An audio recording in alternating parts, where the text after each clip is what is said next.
we're zooming up to the front line. I've actually never seen Somali fighters so focused on what their objectives are. Islamic militants have seized Mogadishu in Somalia, and they're expanding control across the country. It's a prospect that terrifies the West. Somalia's Islamists are accused of harboring Al-Qaeda terrorists and of destabilizing the entire Horn of Africa. Somalia's neighbors are preparing for all-out war. The militants in Mogadishu, meanwhile, are bracing themselves to defend their Islamic revolution.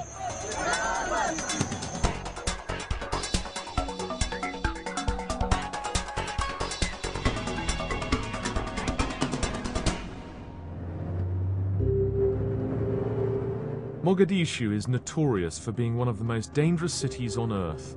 Numerous Westerners have been killed here. We're traveling into the city with armed bodyguards. We've come to see whether life in Mogadishu has changed under the militants, known as the Union of Islamic Courts. We're driving across what was the Green Line, the worst area of fighting in the city. Mogadishu has been reduced to rubble by a 16-year cycle of conflict involving local warlords and sharp U-turns in American foreign policy. First, the Americans intervened but clashed with the warlords. Then after 9/11, they decided to hire some of them as bounty hunters chasing terror suspects. War-torn Mogadishu, Washington claimed, had become a haven for Al-Qaeda. By January this year, the residents of Mogadishu decided that they'd had enough and backed the Islamists to rise up and defeat the warlords. This is one of the places in Mogadishu where a decisive battle took place between the US-backed warlords and the UIC forces. Fighting raged in the city between January and June, when the UIC finally took control of the capital.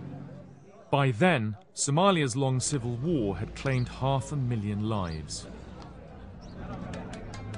We arrived at Mogadishu's port.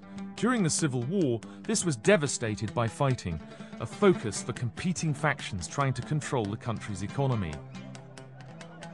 Now there is only one faction in charge, the Union of Islamic Courts, or UIC. 50 ships have been here in the last couple of months, and they're able to deal with about 100,000 bags of food every day. The Islamists, backed by rich Somali businessmen, are trying to get the economy back on track. It's run by the Islamic courts, and you think that they're operating very well to get the country's economy working, do you? Yes, absolutely, 100%. That's very clear. There's not any doubt. So as a result, the Islamic courts are very popular because presumably the price of food is going down. Yeah, they are very popular. They are very popular. Suddenly, we noticed a commotion at the dockside. Soldiers of the Shabab, Arabic for youth, were gathering. Shabab forces are hardliners, well-trained and fired up by religion. They form a 2,000-strong stormtrooper unit within the Islamic Courts army. We discovered that the Shabab had arrested a gang of pirates on the high seas. These chaps with their heads bowed, looking rather sheepish, are the pirates. There are 8 of them. There was a firefight when the Islamic Court militias boarded the ship that was carrying charcoal to the Gulf. And they very smartly went after the pirates, boarded the ship, and brought them back to port. The militants are keen to show that they're capable of establishing law and order by ending all forms of banditry. This is a huge publicity coup for the Islamic Court forces. There were 60 acts of piracy off Somali waters last year, making it the worst place in the world for piracy. Even leading officials from the Islamic courts had turned up to celebrate the arrests, including the security chief Yusuf Indade. What penalty will these pirates face if found guilty at the court?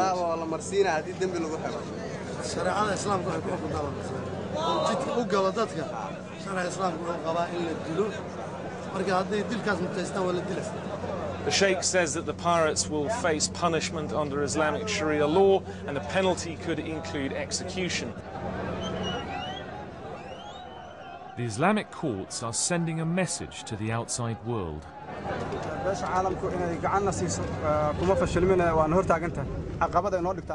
Sheikh Sharif, who is officially the leader of the Islamic courts, declares the waters off Somalia safe.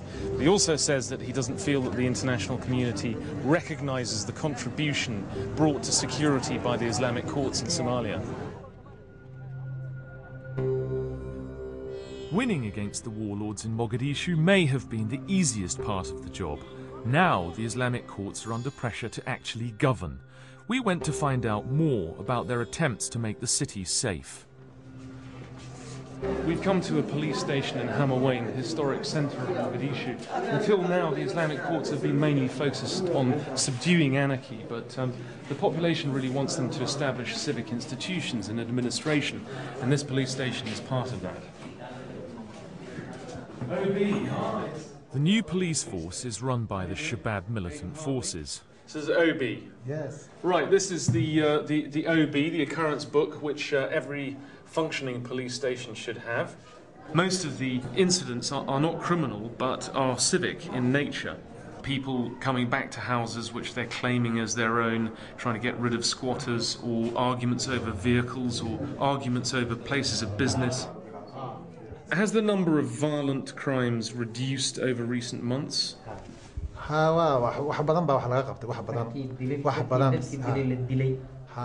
He says that the Islamic courts have executed 2 murderers, and this has clearly sent a message to the others, and he says that the number of violent crimes has reduced. From the police station, we travelled to the centrepiece of the new Islamic regime in Mogadishu, the courts. They're run according to Sharia law, a system of justice that is often seen as barbaric by Western observers. We're on our way to the Central Islamic Court in Mogadishu. It's been very difficult to gain access because there's a lot of distrust of Western journalists and how we'll represent Sharia law, but finally we've been able to get an invitation. We arrived to find the place buzzing with activity.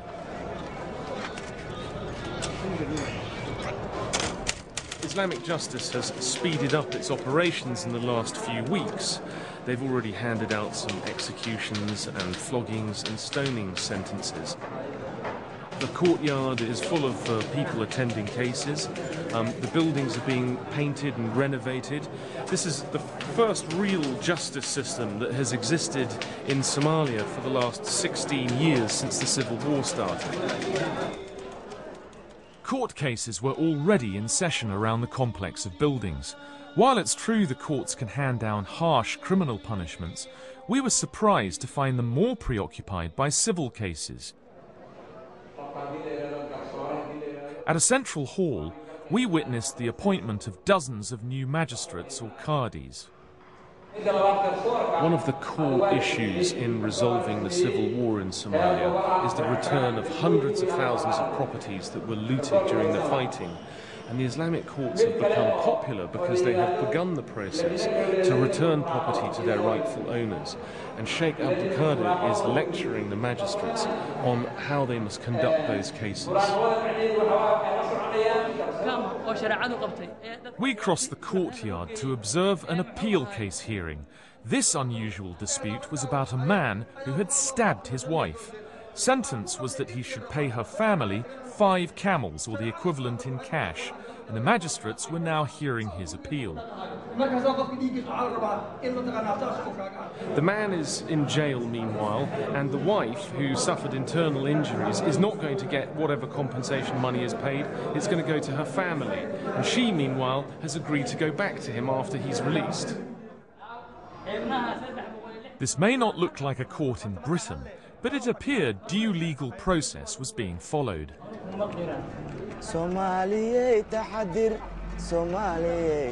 The Islamists have restored order in Mogadishu, even marshalling armies of workers to clear decades of rubble from the streets. It's hard to believe that the rest of the world regards them as rebels. Somalia's recognised government is 250 kilometres away, holed up in the small farming town of Baidoa. It's supported by the international community, including the United Nations and the USA.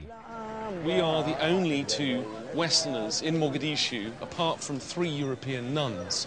There are no aid workers, there are no diplomats, there's absolutely nobody from the Western world here.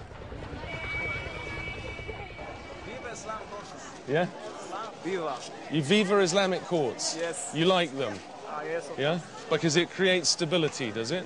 We support Islamic courses. International concern about the Union of Islamic Courts includes fears that they will be like the Taliban, seeking to control every aspect of life and basic freedoms. Some extremists have already clamped down on cinemas, music, and even watching World Cup football on TV. We visited a school to see if the curriculum was being tampered with. We were surprised to find many students were newly arrived from overseas. A lot of the children in this class are from the diaspora of Somalis who've returned from Britain, Canada and the US. The teachers comment that they come back with rather weak mathematics from Britain. And where have you come from? England. And where were you living in England? Stratton. Are you happy to be back here in Mogadishu? Yes, it's a good country and it's got good schools. I wanted to know if the headmaster was coming under pressure from the Islamic courts. You have an Arabic curriculum with some elements of the Kenyan curriculum. Do you think that under the Islamic courts it will become a more Islamist curriculum? Their main preoccupation now is to defend the country from enemies. So now they don't have time to focus on education or like that. So their main priority is keeping the peace. So there is no input or influence from the Islamic courts at this stage? No, none at all. But one thing certain is that almost all Somalis, including the students, are very happy with the work accomplished by the courts. Mohammed, and where were you living? In Leicester. And how do you like it in comparison? Do you prefer it in Mogadishu? No, I prefer it back in Leicester. You prefer it back in Leicester. As we continued our tour of Islamic-controlled Mogadishu, we came across a demonstration. It turned out the building was a bank, Al-Barakat, and the demonstrators had lost their deposits when its assets were frozen by the Americans after 9/11. maalinkaas noloshayda hadda sida hadda iga muuqatay maalinkaas ninka nolol fiican baan ahay boqolkiiba boqol haddana. This man said that he did well when he was relying on a stipend from Barakat, as did thousands of others, including orphans and the poor. And he is here together with other disabled people to protest the decision of the United States government and to request a lifting of the ban. Inside, we found more angry people. It's a crime against humanity. It's a crime against Somali people. Is it fair, the biggest nation, to take over the poorest nation? This is a contradiction against human rights, because millions of Somalis suffer because of that action. In 2001, Al-Barakat had been accused by the Americans of being one of Al-Qaeda's personal bankers. Since then, the 9/11 Commission has cleared it of terrorist links, but the assets are still frozen, and the bank's director, Ahmed Jamali, is still a marked man. Are you still on a terrorism watch list? Yes, despite the 9/11 Commission report and the investigation conducted by the FBI in 2002. The US says that part of the war on terror is winning hearts and minds in the Muslim world. Do you think that the US has made some enemies in Somalia as a result of the losses at Barakat? I personally was a friend of US. I was educated by the Peace Corps of the US, but after the freeze and listing of our names in that terror list, it added to the hatred, and it fueled the hatred of the US. Despite all the positive things we'd seen in Mogadishu, the rebuilding, the new system of law and order, we also came across signs that some of the concerns about the Islamic courts were justified. We'd been told of foreign jihadis and secret camps. We were constantly warned that Shabab extremists might assassinate us because we were Christians. We've been given this jihadi video. Many of them are locally produced, they're poor quality, and they're a call to arms and also a call for fundraising.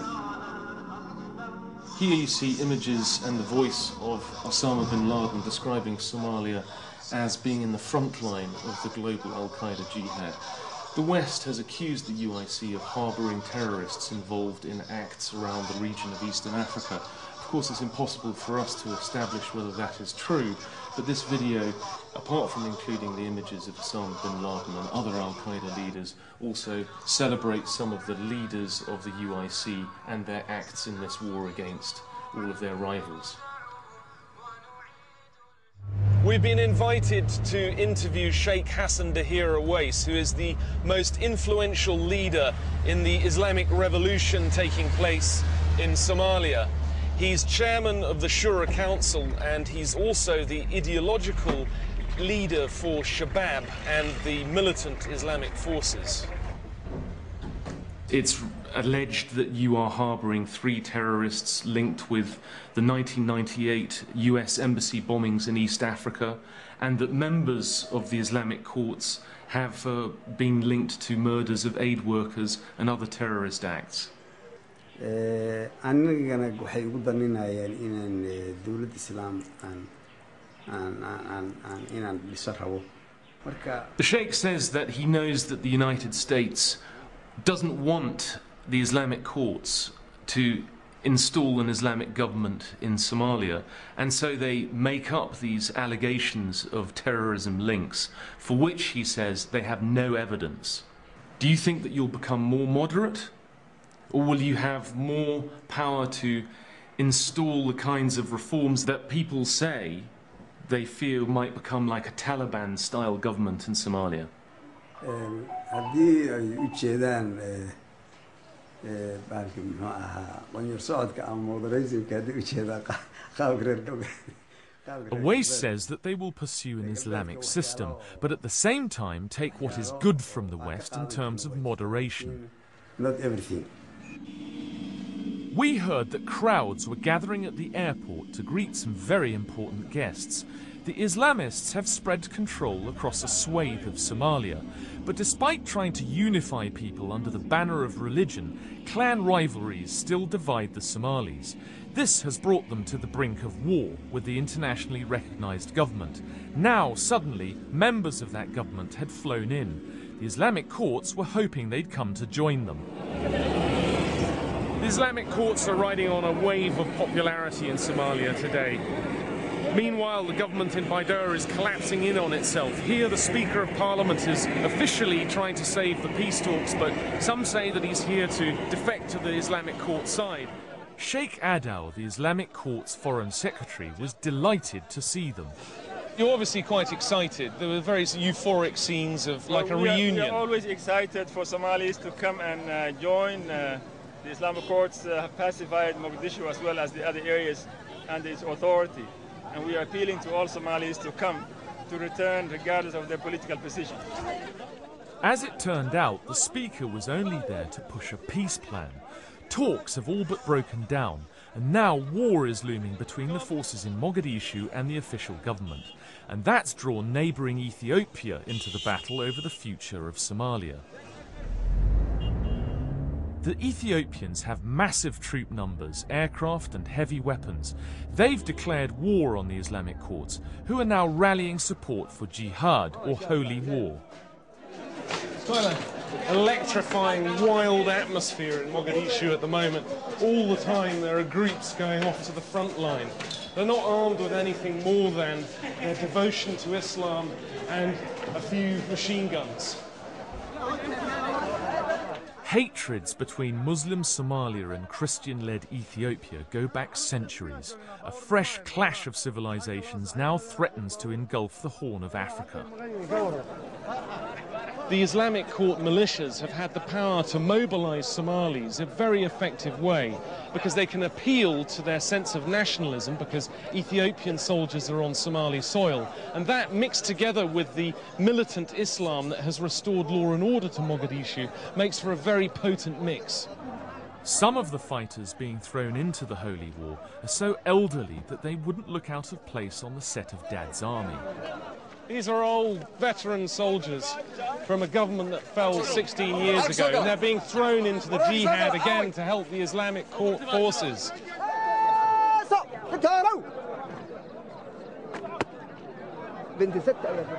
You're an elderly man. Why are you in uniform going off to fight?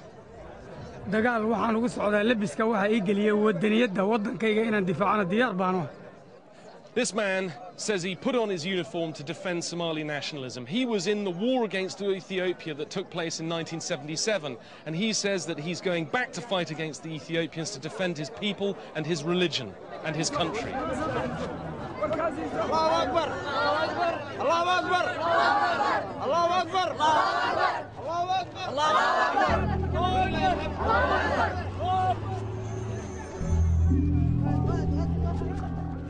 We were taken up to the front line where the Islamic forces are squaring up to the government and the Ethiopian army. We were the first Western journalists allowed to travel up to this front.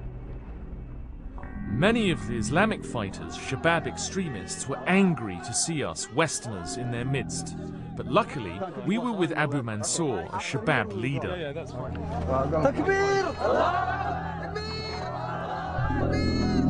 That's your son, isn't it, Abu Mansour? He's a 12-year-old boy. What's he doing here?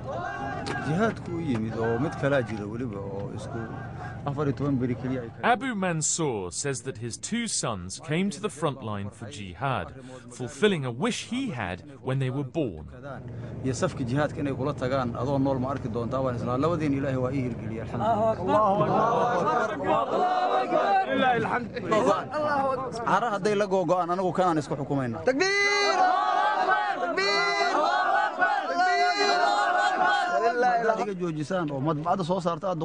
Abu Mansour says that they will achieve an Islamic state. They will be ruled by the Quran. And even if the Americans destroy the words of the printed Quran, they are imprinted on the hearts of the Muslims, such as his son Mansour.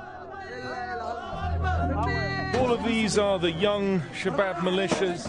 We're right on the front line. This is an anti-aircraft gun. We're well within range of the Ethiopian-backed government forces. I've actually never seen Somali fighters so focused on what their objectives are.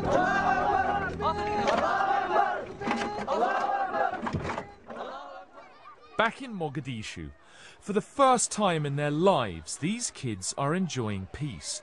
But that might be short-lived as war and famine loom again. Why? The West refuses to engage with the Islamists despite their control of the capital. It has sided with the Ethiopian-backed government instead. Already, fighting has broken out on the front lines.